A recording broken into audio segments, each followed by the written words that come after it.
나는 태어나지 말았어야 했는지도 모른다. 아니, 정확히 말하자면 내가 태어난 방식이 문제였다. 1688년 숙종대왕의 아들로 이 세상에 눈을 떴을 때 세상은 이미 나를 환영하지 않는 자들로 가득 차 있었다. 내 어머니는 장희빈. 역관의 집안에서 태어나 천출이라 손가락질 받으면서도 아버지 숙종의 마음을 사로잡아 왕비의 자리에까지 오른 여인. 조선 역사상 2번이나 왕비가 되고 2번이나 폐위된 전무후무한 여인. 그 여인이 내 어머니였다. 나는 세자로 책봉된 뒤에도 한 번도 편안한 밤을 보낸 적이 없었다. 서인들은 내 어머니를 요녀라 불렀고 그 요녀의 피를 이은 나는 처음부터 왕자에 어울리지 않는 존재였다. 그들에게 나는 왕세자가 아니라 그저 제거해야 할 장애물이었다. 내 나이 7살 때의 일을 나는 아직도 잊지 못한다. 1694년 갑술환국. 아버지는 서인들의 손을 다시 잡았고 어머니는 왕비에서 쫓겨나 후궁으로 강등되었다. 어린 내가 이해하기에는 너무 복잡한 정치의 소용돌이였다. 그러나 그것은 시작에 불과했다. 1701년 내 나이 13살. 어머니가 인현왕후를 저주했다는 죄목으로 사사되었다. 왕이 직접 내린 사약. 어머니는 그것을 마시고 눈을 감았다. 나는 세자의 몸으로 어머니의 죽음을 막을 수 없었다. 아버지에게 무릎 꿇고 빌었으나 아버지의 마음은 돌처럼 굳어 있었다. 그날 이후였다. 내 몸이 이상해진 것이. 사관들의 기록을 보면 세자는 어머니가 죽은 뒤로 심한 쇠약 증세를 보이기 시작했다고 적혀 있다. 식사를 제대로 하지 못했고 밤마다 악몽에 시달렸으며 때로는 정신이 혼미해지는 증상까지 나타났다. 지금의 말로 하자면 극심한 외상 후 스트레스 장애, 그리고 그로 인한 신체의 총체적 붕괴였다. 13살 소년이 어머니의 죽음을 목도하고 멀쩡할 리가 없지 않은가. 그러나 조정의 신하들은 내 몸의 쇠약함을 걱정하지 않았다. 그들이 걱정한 것은 오직 하나, 내가 후사를 이을 수 있느냐는 것이었다. 1720년 아버지 숙종이 승하했다. 나는 왕이 되었다.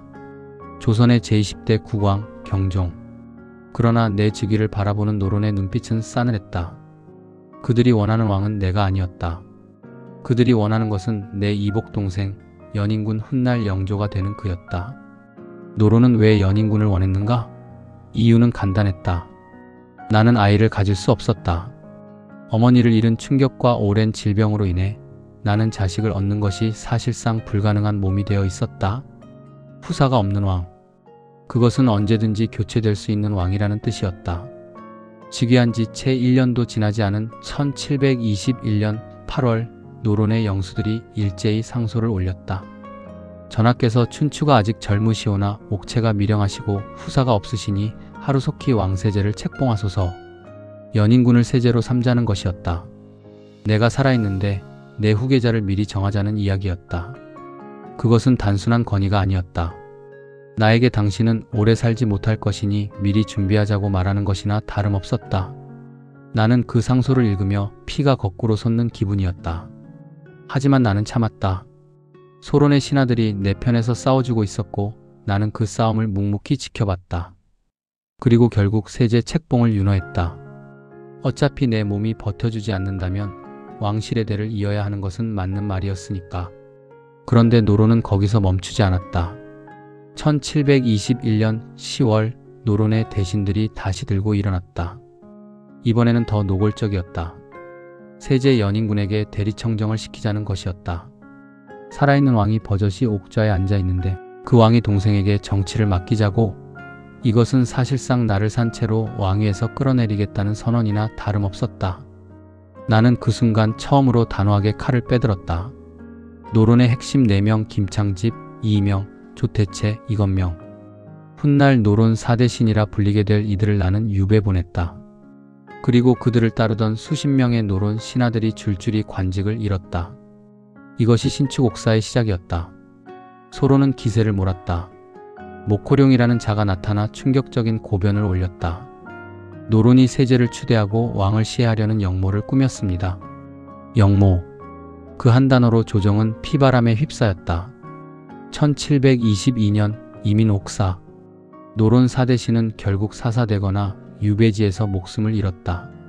수많은 노론 인사들이 죽임을 당하거나 유배를 떠났다. 신축년과 이민년 두 해에 걸쳐 일어난 이 사화를 합쳐 신임사화라 한다. 나는 그 피바람을 주도하지 않았다. 소론이 주도했고 나는 다만 허락했다. 하지만 역사는 나를 그 사화의 주인으로 기록할 것이다. 왕이란 그런 존재다. 모든 것에 책임을 지는 자리. 그러나 나는 알고 있었다. 내 몸이 버텨주지 않는다는 것을. 왕이 된 뒤에도 나는 수시로 쓰러졌다. 두통, 복통, 소화불량, 전신 쇠약. 어이들이 드나드는 날이 쉬는 날보다 많았다. 실록에는 이런 기록이 반복된다. 상이 편찮으시어 조회를 정지하였다. 세자시강원에서 문안하였으나 만나지 못하였다. 나는 건강한 날이 드문 왕이었다. 소론이 정권을 장악했지만 노론은 사라지지 않았다. 그들은 지방에서 유배지에서 암암리의 힘을 키우고 있었다. 그리고 모두가 알고 있었다. 내가 오래 살지 못한다는 것을. 내가 죽으면 연인군이 왕이 될 것이고 그때 노론은 다시 살아날 것이라는 것을. 나는 그 모든 것을 알면서도 버텼다. 한 달이라도 더, 하루라도 더. 그것이 내가 할 수 있는 유일한 저항이었다. 1724년 여름 경종 4년 7월의 어느 날 나는 게장을 먹었다. 날것의 게를 간장에 절인 음식. 어이들은 내 몸 상태를 고려했을 때 생냉한 음식은 피해야 한다고 누차 말했지만 그날따라 입맛이 당겼던 것인지 아니면 누군가 권했던 것인지 나는 그것을 먹었다. 그리고 얼마 뒤 상태가 급격히 나빠졌다. 복통이 시작되었다. 설사가 이어졌다. 어이들이 달려왔고 인삼차와 각종 탕약이 처방되었다. 그런데 이상한 일이 일어났다. 병세가 호전되는 것이 아니라 약을 먹을수록 더 나빠지는 것 같았다. 인삼은 원래 보기에 좋은 약재지만 게와 함께 먹으면 독이 된다는 말이 있었다. 그러나 어이들은 인삼탕을 계속 올렸다. 8월 25일 나는 눈을 감았다. 향년 37세, 재위 4년. 그날 이후 사람들은 속삭이기 시작했다. 경종이 독살당한 것이 아닌가? 그 의심은 끊이지 않았다. 게장을 먹은 직후 상태가 나빠졌는데 정작 독이 되었을지 모르는 것은 그 이후에 처방된 인삼탕이었다는 것. 인삼탕을 올린 것은 어이 이공윤이었는데 그는 노론과 가까운 인물이었다는 것. 연인군, 즉 훗날의 영조가 병문안을 와서 게장을 함께 권했다는 야사의 기록도 있었다. 물론 확인할 방법은 없다. 실록은 그저 왕이 갑작스럽게 승하했다고만 기록할 뿐이다. 정황은 의심스럽지만 증거는 없다. 역사는 언제나 그런 식으로 진실을 묻어버린다. 영조는 왕이 된 뒤 내 독살 의혹을 제기하는 자들을 역적으로 다스렸다. 소론 강경파들이 영조의 즉위에 반발하여 일으킨 이인좌의 난도 결국 진압되었다. 나를 옹이하던 소론은 그렇게 역사의 뒤안길로 사라졌다. 나는 왕이었지만 왕답지 못한 삶을 살았다. 어머니의 죽음에 무너졌고 신하들의 싸움에 휘둘렸으며 내 몸 하나 제대로 건사하지 못한 채 37의 나이에 생을 마쳤다.